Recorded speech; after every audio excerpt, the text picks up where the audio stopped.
আসসালামু আলাইকুম ভিউয়ার। এই তো আমি দাদা মতিউর রহমানদার সাথে দেখা করতে এসেছি। আমরা ইনার পরিচয় সবাই জানি, গরিবের বন্ধু। ইনি একেবারে নিম্ন মাটি থেকে উঠে একটা জায়গায় পৌঁছেছে। তিনি গরিবের দুঃখ কষ্ট তিনি খুব ভালোভাবে বুঝেন, মানুষের পাশে আছেন। আর তিনিও একটা যে পরিকল্পনা করেছেন আমাদের পাশে মানুষকে সহযোগিতা করা, শিক্ষা স্বাস্থ্য থেকে নিয়ে, যেটা আমাদের সবচেয়েতে জাতির মেরুদণ্ড হচ্ছে শিক্ষা, যেটা আমাদের মধ্যে নেই। তিনি সব রকম সহযোগিতা করে এক উন্নত মানের সমাজ তৈরি করতে চাইছেন। তো আমরা আজ গরিবের বন্ধু মতিউর রহমানদার সাথে দেখা করলাম, কথা বললাম। উনার যে সাপোর্ট, উনার যে মানুষের প্রতি অগাধ ভালোবাসা এবং করুণাময়, সেই দিকগুলো আমরা দেখে খুব প্রসন্ন হলাম। উনি যেমন মানুষকে সহযোগিতা করেন তিনি উন্মুক্ত হস্তে, তার সাথে সাথেও তিনি কথাবার্তা, মানুষের সাথে যে ব্যবহার সেটাও উন্মুক্ত।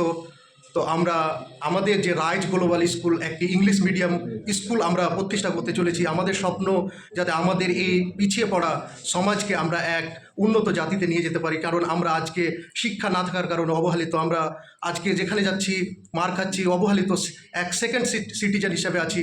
তো আমাদের যে একটা আশার আলো জাগৃত করেছে আমাদের সমাজের মধ্যে, তাই আমরা এই মতিউর রহমানদার সাথে হাতে হাত মিলিয়ে আমরা সমাজকে এক উন্নত পথে নিয়ে যাব।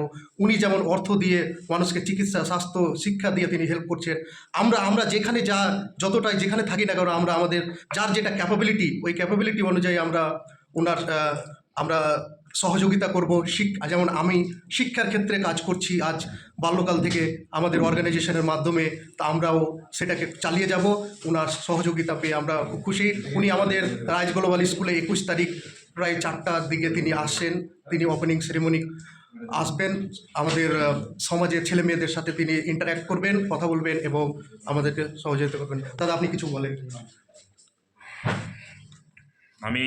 আপনি যেটা বললেন সেটা খুব ভালো। আপনি যেটি বললেন সেটি আমি বলতে চাই। তো আমি ক্লিয়ার করে বাংলা বলতে পারি না, আপনি জানেন। তো যদি আপনি বললেন আমি ওই জিনিসটারই কাজ করার চেষ্টা করছি, কোশিশ করছি।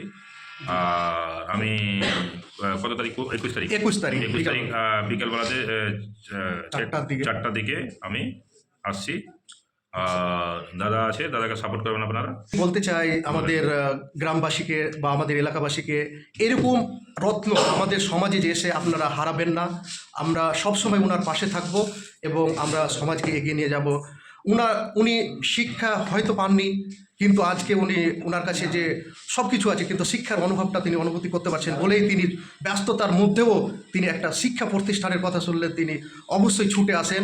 সেরকম তিনি আসবেন, আমরা অবশ্যই ওনার সাথে কথা বলবো, দেখা করবো। আসসালামু আলাইকুম।